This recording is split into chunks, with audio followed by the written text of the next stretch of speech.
आगे पॉइंट में बताया गया था कि पाइपलाइनों को छोड़ करके परिवहन के शेष प्रकारों का प्रयोग यात्री तथा माल के परिवहन के लिए किया जाता है। इसको हटा करके आगे देखते हैं। परिवहन साधन किसी भी प्रकार की उपयोगिता निम्नलिखित तीन कारणों पर निर्भर करता है। पहला कारण है परिवहन की जाने वाली वस्तुओं एवं सेवाओं का प्रकार। पहला कारण क्या है? परिवहन की जाने वाली वस्तु सेवाओं का प्रकार। दूसरा कारण क्या है? परिवहन लागत। दूसरा कारण क्या है? परिवहन लागत। तीसरा कारण क्या है? उपलब्ध परिवहन साधन। जो भी परिवहन में उपलब्ध साधन है उसका कारण। ठीक है, आगे देखते हैं। अंतर्राष्ट्रीय स्तर पर कम मूल्यवान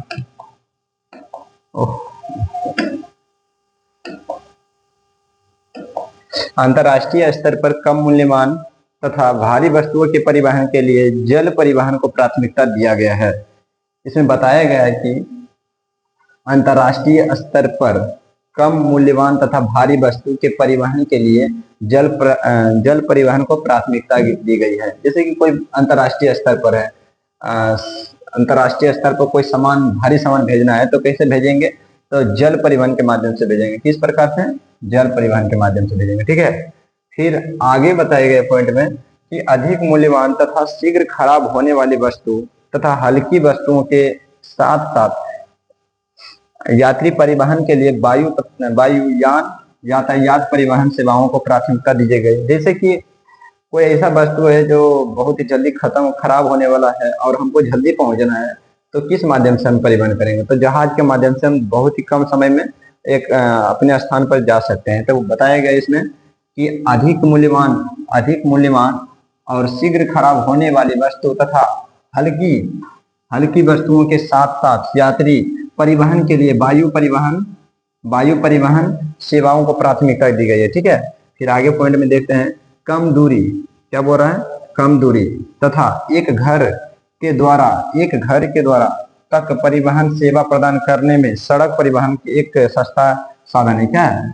एक सस्ता साधन या तीव्रगामी साधन है। यानी कि बोल रहा है कि हम एक घर से दूसरे घर, मतलब यहाँ से 2 किलोमीटर की दूरी जानने के लिए है, सड़क माध्यम से हम जा सकते हैं। ठीक है, फिर आगे पॉइंट बताया गया कि देश के भीतर भारी पदार्थ के विशाल भारों को लंबी दूरी तक ढोने के लिए, यानी कि भेजने के लिए,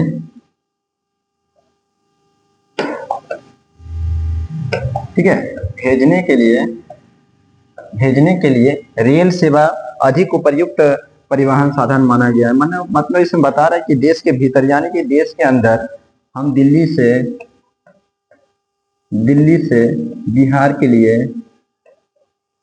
लिए कोई वस्तु भेजना है तो इसको एक स्थान से दूसरे, यानी कि दिल्ली से बिहार भेजने के लिए रेल परिवहन को सबसे उपयुक्त साधन मान सकते हैं, क्योंकि इसमें जो होता है भारी वस्तु भी ढो सकते हैं और देश के भीतर भी ढो सकते हैं, क्योंकि कम दूरी में। फिर हो गया द्रव भारी पदार्थ लंबी दूरी तक परिवहन के लिए पाइपलाइन का उपयुक्त साधन माना गया है। ठीक है, आगे देखते हैं। पहला नंबर में है कि स्थल परिवहन। ठीक है, स्थल परिवहन यानी कि सड़क पर चलने वाली गाड़ी के बारे में बता रहा है। तो स्थल परिवहन तो वैसा परिवहन जो स्थल पर चलता हो, यानी सड़क के माध्यम से चलता हो, उसे बोलते हैं स्थल परिवहन। तो स्थल परिवहन वह साधन है जिसके माध्यम से भूमि पर वस्तुओं और यात्रियों का आवागमन होता है। स्थल परिवहन वह परिवहन है जिसके माध्यम से भूमि पर वस्तुओं और यात्रियों का आवागमन होता है। इसमें मुख्य रूप से सड़क, रेल परिवहन शामिल किया गया है। ठीक है, तो स्थल परिवहन किसे कहेंगे? जो सड़क पर, ठीक है, जो सड़क पर चलता हो, जैसे हो गया है गाड़ी, साइकिल, ETC कर देते हैं। बहुत सारा जो होता है, जैसे कि ये सब जो होता है दिखाई दे रहा है, ट्रक हो गया है और ये हो गया है कार हो गया, ये सब जो होता है सड़क पर चलने वाली है, सड़क पर। फिर हो गया रेल परिवहन। तो रेल परिवहन भी स्थल परिवहन है, स्थल पर चलता है रेल परिवहन, जैसे ट्रेन इस पर चलता है, मेट्रो चलता है, तो ये सब हो गया है रेल परिवहन। रेल परिवहन और सड़क परिवहन क्या है? स्थल परिवहन। ठीक है। तो आगे पॉइंट में बता रहा है कि परिवहन में क्रांति 18वीं शताब्दी में परिवहन में क्रांति 18वीं शताब्दी में भाप के इंजन के आविष्कार के बाद आई। ठीक है, परिवहन में क्रांति 18वीं शताब्दी में भाप के इंजन के आविष्कार के बाद आई। अंतर्दहन इंजन आविष्कार से सड़क की गुणवत्ता और उन पर चलने वाली वाहन के संदर्भ में सड़क परिवहन को क्रांतिकारी लाई गई है। ठीक है, कब? 18वीं शताब्दी में आई। ठीक है, भाप इंजन के आविष्कार के बाद। उसके बाद आगे देखते हैं सड़क परिवहन। ठीक है, तो सड़क परिवहन क्या है? एक स्थल परिवहन है। सड़क परिवहन क्या है? एक स्थल परिवहन है। तो इसमें बताया गया है कि सड़क परिवहन क्या है। तो सड़क परिवहन वह साधन है, सड़क परिवहन वह साधन है जिसके माध्यम से सड़कों पर वस्तु और यात्री का आवागमन होता है, यानी कि आना जाना होता है। इसमें विभिन्न प्रकार की कारें, बसें, ट्रक, मोटरसाइकिल, साइकिल इत्यादि सेवा जो जाता है प्रदान की जाती है। ठीक है, इधर दिखाई दे रहा है कि ये सड़क है, एक यहाँ से सड़क आया है और फिर एक सड़क इधर से निकला हुआ है, फिर एक सड़क इधर से निकला हुआ है, जिस पर जो होता है बड़ा बड़ा ट्रक, गाड़ी, छोटे कार, छोटे गाड़ी, फिर एक साइड आने वाला, एक साइड जाने वाला, ये सब जो होता है गाड़ी चल रहा है किस पर? सड़क पर।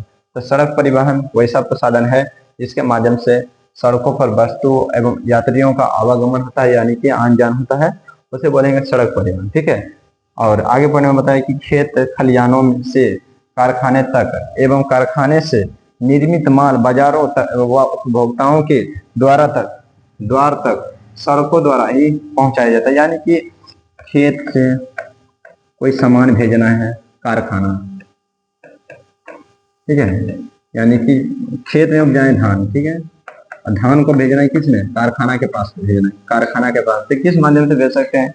या तो बड़ा ट्रक के माध्यम से भेज सकते हैं, या तो और कोई गाड़ी के माध्यम से, लेकिन भेजेंगे तो रोड के माध्यम से। ठीक है, तो रोड के माध्यम से भेजेंगे तो वो क्या हो गया है? सड़क परिवहन। ठीक है, आगे चलते हैं। सड़क परिवहन के प्रकार। सड़क परिवहन के प्रकार, तो सड़क परिवहन के प्रकार कितने होते हैं?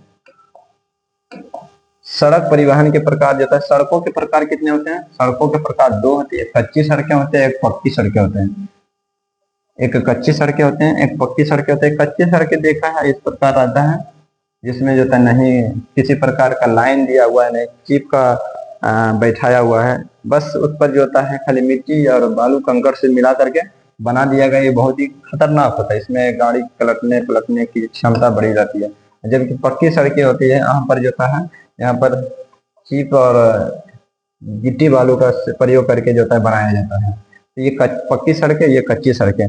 पहले जमाना में कच्ची सड़कें हुआ करता था, अब धीरे धीरे समय के अनुसार जो है पक्की सड़कों का निर्माण होते जा रहा है। तरक्की होने पर कच्ची सड़कों से पक्की सड़कों तैयार हो रही है। तो सड़क कितने प्रकार के होते हैं? दो प्रकार। कौन कौन? कच्ची और पक्की।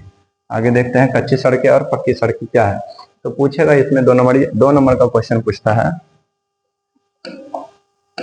इसे 2 नंबर का क्वेश्चन पूछता है, VVI से 12th में जो था 2 नंबर का क्वेश्चन पूछता है, कच्ची सड़कें एवं पक्की सड़कें। तो कच्ची सड़कें और पक्की सड़कें में अंतर।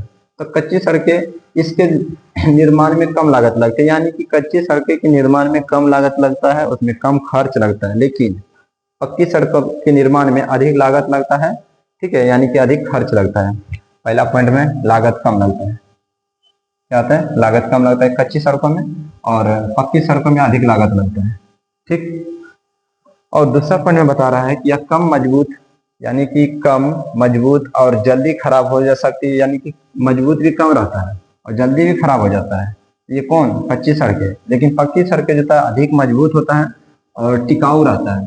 ठीक है, टिकाऊ रहता है और बहुत दिन तक चलता है। फिर तीसरा पॉइंट में नियमित और अधिक रख रखाव की आवश्यकता होती है। इस पर मतलब ध्यान देने की आवश्यकता रहती है। कच्ची सड़कों पर नियमित रख रखाव और उस पर पानी का छिड़काव, कहीं कंकड़ गिरे ज्यादा मात्रा में छिटावे नहीं, उसका पर देखभाल किया जाता है। लेकिन इसमें इसके लिए जो तक कम रख रखाव की जरूरत होता है, इस पर उतना रख रखाव नहीं, एक बार बन गया रोड तो वो अपना काम कर रहा है।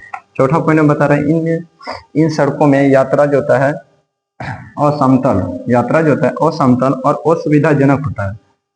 असमतल और असुविधाजनक जैसे तैसे आ जा सकता है, लेकिन इसमें समतल होता है, समतल यानी कि जो मतलब बराबर रहता है, और इसमें तेज और अधिक